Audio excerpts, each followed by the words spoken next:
Allô ma belle Sangha d'amour, j'espère que vous allez bien. Bienvenue à ce brin de sagesse bouddhiste et une méditation pour se faire du bien.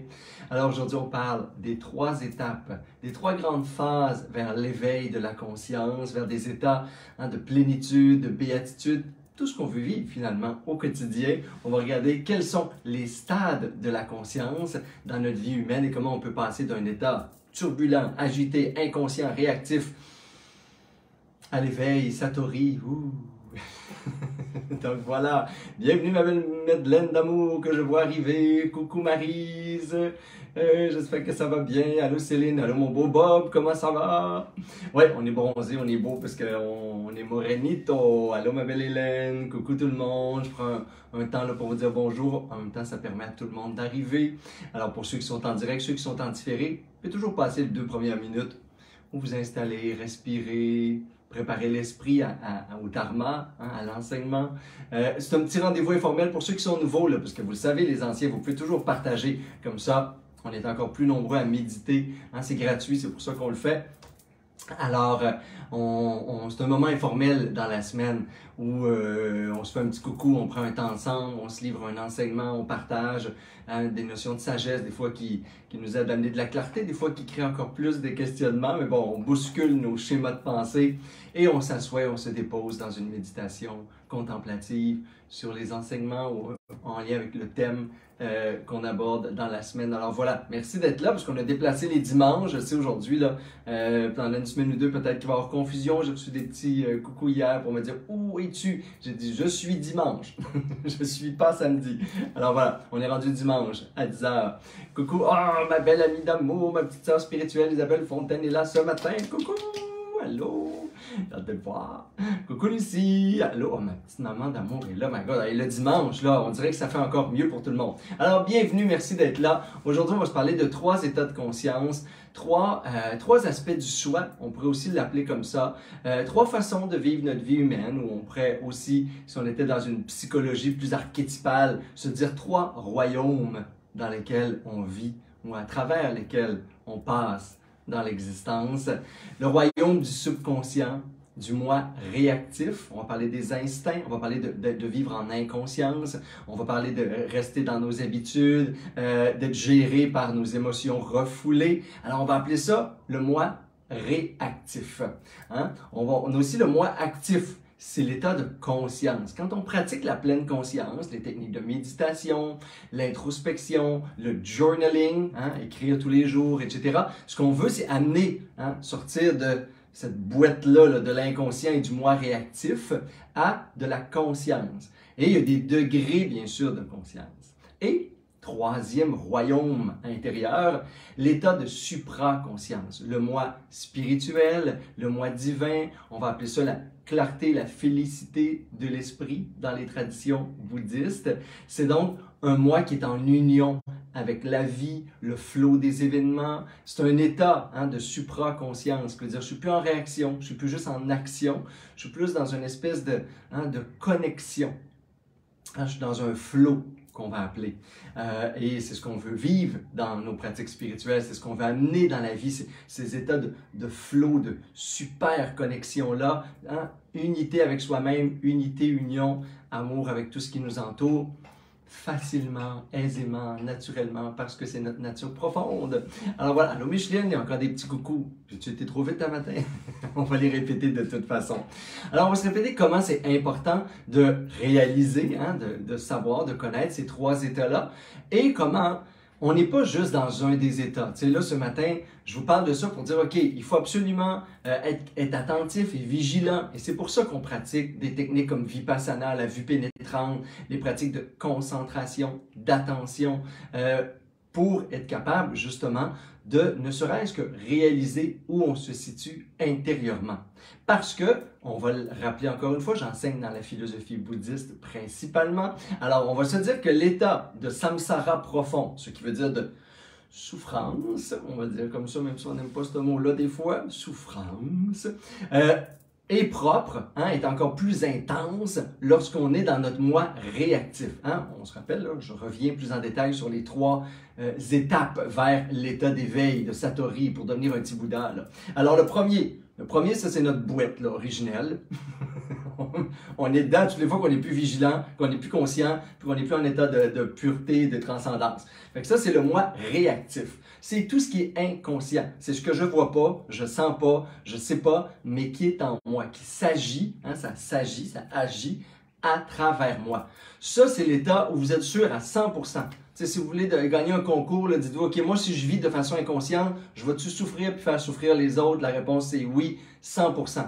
Ce qui est dommage, c'est que quand on est dans cet état-là, on n'est pas conscient de notre souffrance non plus et on n'est pas conscient non plus qu'on fait souffrir les autres. C'est là où c'est dur hein, de se sortir de cet état-là, l'état d'inconscience dans la vie, le moi réactif. Ce qui veut dire que je m'agite dans le monde, je réagis psychiquement aussi. Là, quand on passe à la réaction, on pense souvent à un état réactif extérieur, des paroles, des gestes, même des fois frapper sur un mur, crier, etc., faire des choix, des réactions rapides d'autodéfense, etc. Mais c'est aussi toutes les réactions programmées à l'intérieur de moi. Alors c'est tout le moi qui pourrait être transgénérationnel, refoulé, et ainsi de suite. Ça, c'est le moi réactif. On est sûr à 100% que dans cet état-là, tout ce qui gère, c'est notre ego, c'est nos mécanismes de survie, c'est la préservation de notre petit moi, de notre existence limitée. Là. Fait que c'est comme si on était entre le chevreuil peureux puis le lion enragé. Alors, il n'y a pas d'état de conscience. On voit souvent pas dans ces états-là, même manger compulsivement, la cigarette, le 4e verre de vin. Il y a un état à un moment donné où c'est engourdi, c'est distrait, on ne se voit plus aller. C'est exactement cet état-là dont je parle. C'est l'état de samsara profond. C'est l'ignorance sur soi, sur les autres, sur l'impact qu'on a dans la vie, dans l'environnement. Et on est même un peu inconscient des fois collectivement. On fait des gestes sans savoir, sans se questionner l'impact que ça a sur la vie, l'humanité, notre degré d'amour dans le monde, l'environnement, la nature qui est quelque chose de divin, sacré qu'il faudrait protéger, voire même honorer, hein, comme nous sommes partis, nous sommes un avec la nature. On est très très loin de ces états-là, dans l'état réactif inconscient.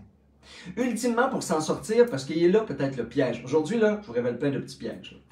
Un des pièges, c'est souvent de vouloir faire le raccourci entre un état d'inconscient profond, de sabotage, de tous nos patterns négatifs, là, puis de penser ou de vouloir aspirer directement, quand on lit des livres, là, sur les mystiques, sur la transcendance, sur le moi spirituel, sur le moment présent, etc. Ben, ce qu'on veut, c'est tout de suite aller dans un état de surmoi, de super conscience, presque qu'on l'appelle divine, qu'on l'appelle pure, transcendante. Ces états-là altérés là, de communion, là, de plénitude totale, où il n'y a rien à faire, il n'y a plus rien à penser, on est juste dans la grâce et la félicité. C'est sûr que c'est tentant. C'est comme si on vendait de l'héroïne à quelqu'un qui est en pleine dépression. Tu sais, c'est un peu ça, là. Mais le piège, c'est que si on fait des allers-retours directs, d'un, on n'aura pas d'intégration. Hein? C'est impossible parce qu'on n'aura pas compris le chemin. Et on n'aura jamais conscientisé ce qui a besoin d'être conscientisé. Ce qui est là, ce qui se vit dans le moi réactif, ben, il a besoin d'être amené dans l'action. On a besoin de se dégager parce que le moi conscient, c'est le moi actif. Il est actif. Pourquoi il est actif? Bien parce que c'est avec conscience que je dois agir dans le monde. Fait qu'il n'est plus en réaction. Ça part de ma source intérieure, de mes valeurs profondes, une distance un peu plus émotionnelle sur mes patterns, hein, mes habitudes émotionnelles de protection, souvent des mécanismes de défense. Alors, je me libère de ça peu à peu, à travers plein de chemins psychothérapeutiques, thérapeutiques, chamaniques ou autres. Et là, oups, je m'en vais dans plus de conscience. Et bien sûr que la méditation, c'est ça, hein, c'est la pleine conscience. Ça le dit un peu dans le nom, là, c'est pas une grosse surprise ce matin. Mais la pleine conscience, c'est prendre pleinement conscience. C'est pas toujours une douche tranquille. Hein. Tu sais, je dis souvent, c'est souvent une douche froide, un peu radicale. La pleine conscience, c'est on pense qu'on est tout propre. On s'assoit, on ouvre notre regard intérieur, on ouvre notre état de conscience à nous-mêmes. Puis là, c'est comme quand on rentre dans la douche, on est sale et on s'en rendait pas compte. Puis là, l'eau de la conscience coule sur nous pour faire « Oh my God, coudonc, j'étais donc bien sale » puisque là, on se rend compte que l'eau est toute noire. Et c'est un peu ça, les prises de conscience. C'est pas confortable. On veut pas tout de suite atteindre un état de libération, de nirvana qu'on appelle. On veut être dans l'état de conscience, hein? L'état qui est là, et qui nous permet de sortir de l'inconscience et donc d'intégrer des nouvelles réalisations sur nous-mêmes. Réaliser qui nous sommes, qu'est-ce qui s'agit en moi, qu'est-ce qui s'agite en moi, dans mon obscurité, dans mon ombre, et quand je suis inconscient. Et faire émerger ça à la surface, c'est un processus qui n'est pas toujours agréable, confortable, etc. Mais tellement nécessaire, c'est ce qu'on appelle la grande purification dans les traditions bouddhistes, le chemin du Vajrasattva, donc la purification de la conscience dans l'esprit de clarté originelle. Voilà. Alors, on veut atteindre cet état-là et c'est pour ça qu'on fait autant de pratiques immobiles, assises. Toutes les pratiques de pleine conscience nous amènent à activer dans notre cerveau également ces qualités de prise de conscience qui va nous permettre d'être plus en conscience dans la vie. Et ultimement, ça, c'est le tremplin, c'est la petite porte là, qui nous permet d'ouvrir l'autre grand chemin là, vers les sommets de la félicité éternelle, le nirvana. Et ça, ben, ça se vit à travers les expériences, ça se vit à travers des moments qui, des fois, paraissent plus simples que ce qu'on s'attend. Ce qui veut dire que c'est des états de grâce, c'est des états de connexion au tout, c'est des états où on les vit dans une marche en forêt, on les vit quand on fait l'amour, on les vit quand on respire et on a un petit peu d'encens, un peu de mantra autour de nous, puis on récite une prière. On les vit juste quand on se dépose et qu'on se dégage et on se dépouille de toutes nos réactions programmées, tout ce qui est inconscient. On cesse d'être sous le contrôle de ça et on les laisse juste être et peu à peu, ils vont devenir des petits échos lointains. Et là, la conscience naît et de la conscience, peut-être des fois, il y a une aspiration directe.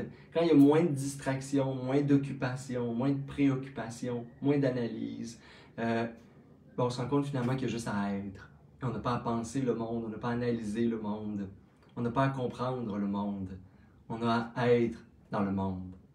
Et on croit dans les traditions mystiques de toute l'humanité que être se suffit à soi, que être détendu dans l'être, c'est l'état qui nous amène à réaliser notre nature profonde, libérer l'amour infini, libérer la paix immaculée, libérer une espèce de force de compassion et de solidarité indestructible, être dans un état de grâce et de beauté, et de cet état-là, on a une gratitude infinie pour tout, et on se dissout dans un état d'union avec l'autre, la vie, l'essence même des choses. C'est l'état spirituel, c'est l'état divin, peu importe, c'est tous des beaux mots, là. Et c'est ce qu'on veut vivre ultimement. Mais voyez-vous qu'il y a des étapes. Et cette étape-là, cet état de grâce et ces moments de satori, de grande félicité, et bien après ça, on va les réintégrer dans la vie. Et l'intégration doit se vivre en conscience. Comment ces états-là m'amènent à transformer? Il est important le chemin entre les deux ici, là, parce qu'on est encore incarné, fait qu'on est souvent là. Et là, ben, il y a comme un sentier de communion, il y a comme ça travaille de pair, les états de grande réalisation spirituelle, et comment j'intègre ces expériences-là dans la vie. C'est probablement ce qui est la plus grande beauté de mon travail et des gens qui font un travail comme le mien, de guider des gens dans des pratiques. Notre job, c'est de vous faire voir des vérités qui sont déjà en vous. Et après ça, notre expertise, c'est d'avoir fait le chemin peut-être des millions de fois pour intégrer ces expériences-là dans la vie, dans nos relations, à travers le boulot, métro, dodo. Alors, c'est la partie la plus importante, selon moi, pour que l'expérience spirituelle, l'expérience de transcendance, les états de grande libération puis de paix puissent influencer, inspirer, et non pas le contraire, et non pas le moi réactif. La vie active, je vous l'ai dit, le moi conscient, c'est le moi actif. Comment je m'agis dans le monde consciemment en fonction de mes réalisations spirituelles, de mes réalisations intérieures, de à quoi je me connecte quand tout d'un coup la vie devient belle, puis j'ai les petites lunettes roses. Là. Ben, comment je ramène ça dans l'action? Il y a une nécessité de vivre la chute pour agir dans le monde à partir de mon âme, mon cœur, ma conscience pure. Et c'est ma proposition de méditation aujourd'hui. Je fais un petit clin d'œil parce que nos retraites du mois de mai sont déjà complètes aussi, avant de passer à la méditation, le petit clin d'œil, parenthèse. Et je vous ai mis une retraite du mois de juin qui est justement sur le thème de la pleine conscience. Il reste une dizaine de places, je crois, sur 24. Alors, je vous dis honnêtement, parce que vous êtes ceux pour qui on partage à l'année des pratiques de la spiritualité et des enseignements, c'est la retraite sur l'éveil de la claire conscience selon les traditions bouddhistes. Vous pouvez voir tous les détails, c'est en juin. Je vous ai mis le lien dans la vidéo. Alors, si vous êtes intéressé à vivre l'expérience, c'est là, c'est une proposition pour vous. C'est la prochaine retraite dans laquelle il reste de la place en ce moment-là pour mon retour au printemps-été au Québec. Alors voilà, sinon, vous le savez, on se voit ici, ça coûte rien, c'est bon, toutes les semaines, dans notre merveilleux monde virtuel. Alors voilà, mais on est là tout près dans le cœur. Vous pouvez prendre une posture de méditation, mes beaux amis d'amour. On va faire une douce méditation pour essayer de voir où je me situe en ce moment dans ces trois royaumes, de l'inconscient, de la conscience ou de la conscience suprême qu'on appelle.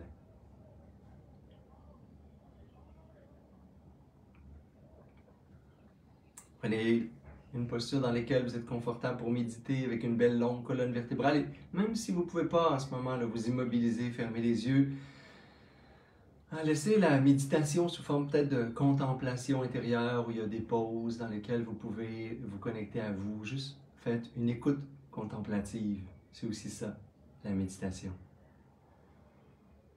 Sinon, on peut prendre une posture immobile, allonger la colonne vertébrale, relaxer le front, relaxer les yeux, relaxer les joues,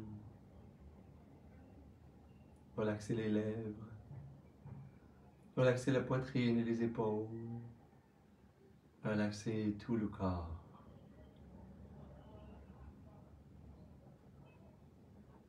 Prenez conscience de la qualité de votre souffle.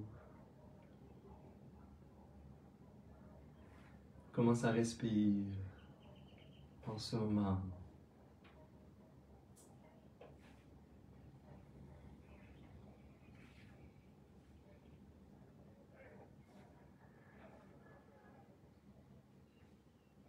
Et vous voulez passer d'un état de distraction, d'inconscience à un état de conscience. C'est la première étape. À chaque fois que vous prenez conscience du souffle, ou du corps, ou d'une émotion, ou d'une pensée, vous passez d'un moment d'obscurité à un moment de clarté. Et on fait le chemin des centaines de fois, toute la vie. Et c'est merveilleux comme ça. Alors prenez conscience de votre corps. Comment ça se sent dans le corps en ce moment?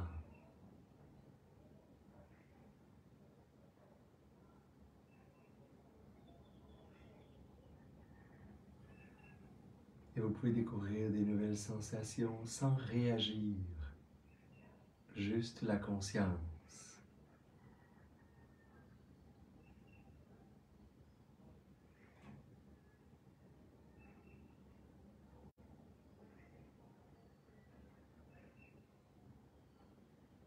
Et regardez comment ça respire et encore une fois vous passez d'un état d'inconscience sur le souffle à la conscience sur le souffle.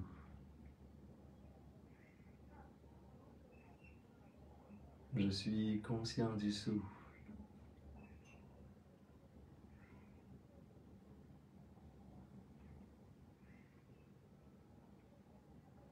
Je suis conscient des sensations de mon corps.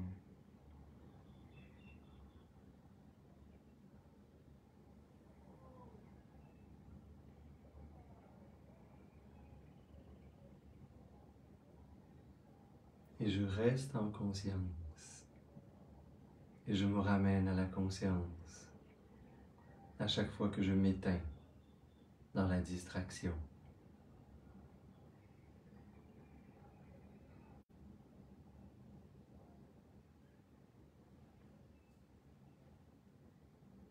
Je prends conscience de ce qui est là dans mon esprit et j'allume la lumière de la conscience à l'intérieur de moi-même.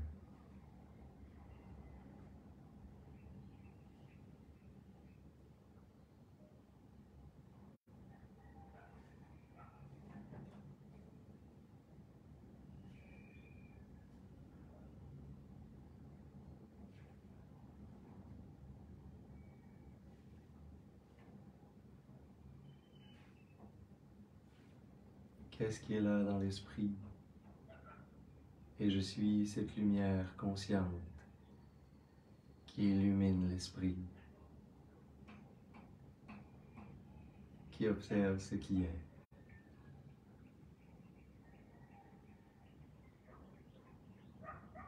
Les pensées comme des bruits dans mon esprit.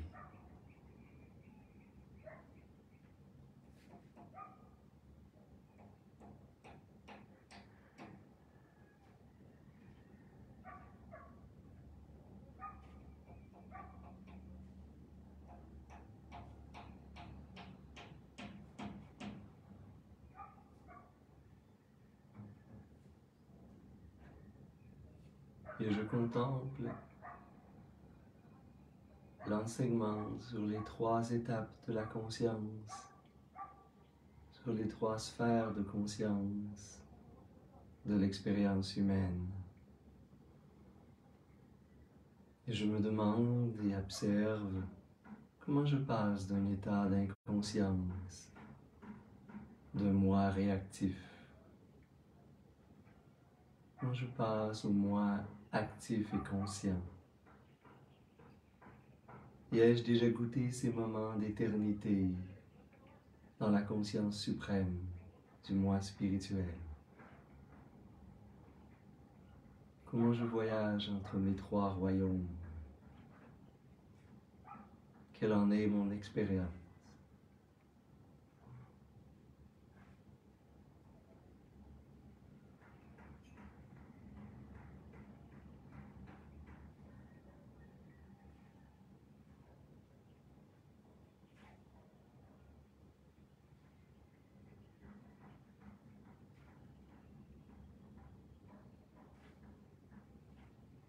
Qui je suis quand je suis dans mon moi inconscient, que je ne vis qu'en réaction sur le monde.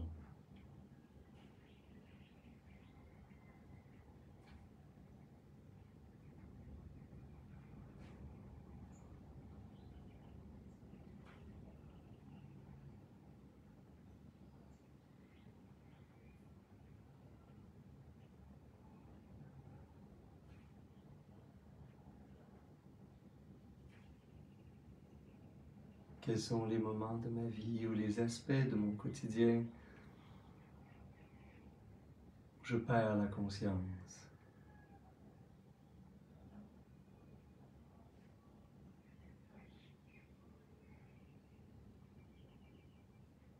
Où je suis dans mes habitudes, mes réactions intégrées, mes patterns,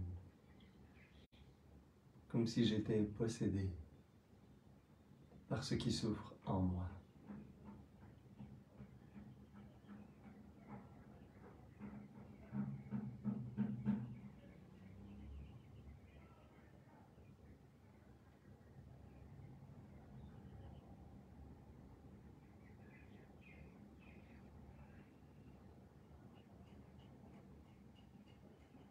Comment je vis des états de prise de conscience dans ma vie de tous les jours, dans mes pratiques de méditation? Quels sont les moments où je rentre en présence avec moi-même et ce qui m'entoure?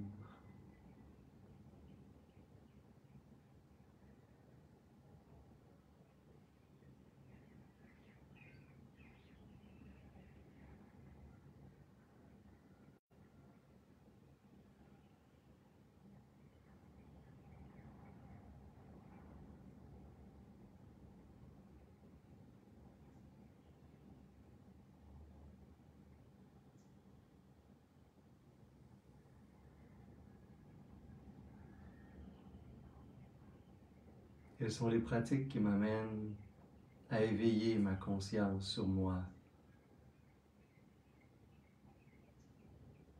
à me rencontrer?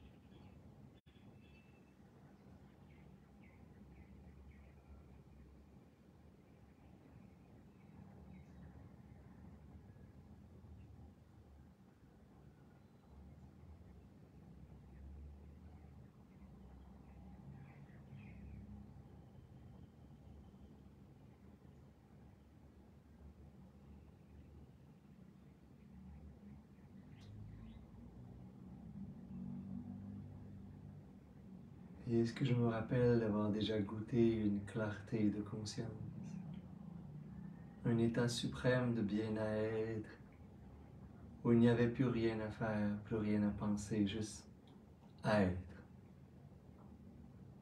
Quelle est mon expérience de ces moments d'être dans la félicité de l'existence? Je peux me rappeler le lieu, les personnes ou la nature qui m'entoure.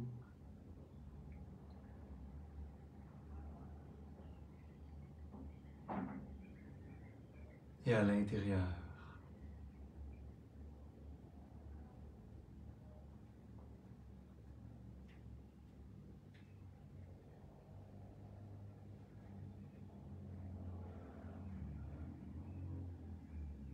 comment ça goûte à l'intérieur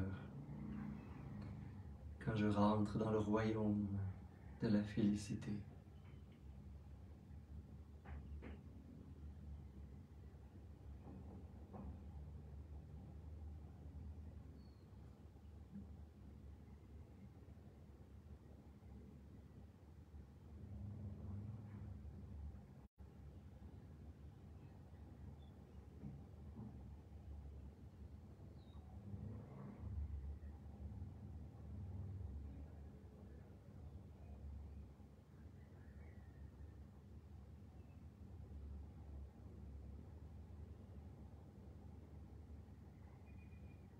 Et dans cet état, j'essaie de réintégrer le ici, maintenant.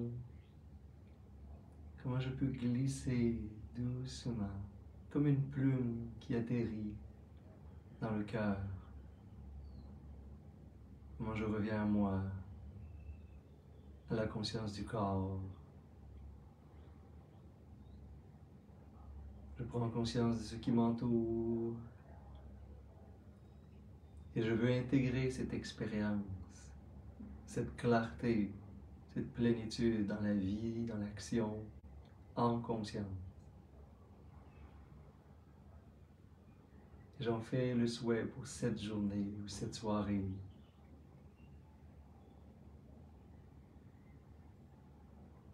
Et vous pouvez doucement emmener vos mains en namasté, les frotter ensemble. Amenez cette belle chaleur et la conscience au cœur. Inspirez par les narines pour expirer bouche.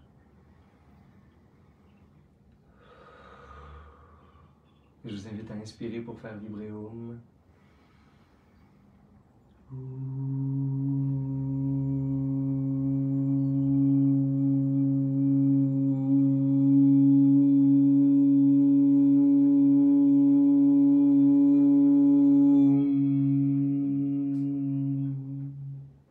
Namaste.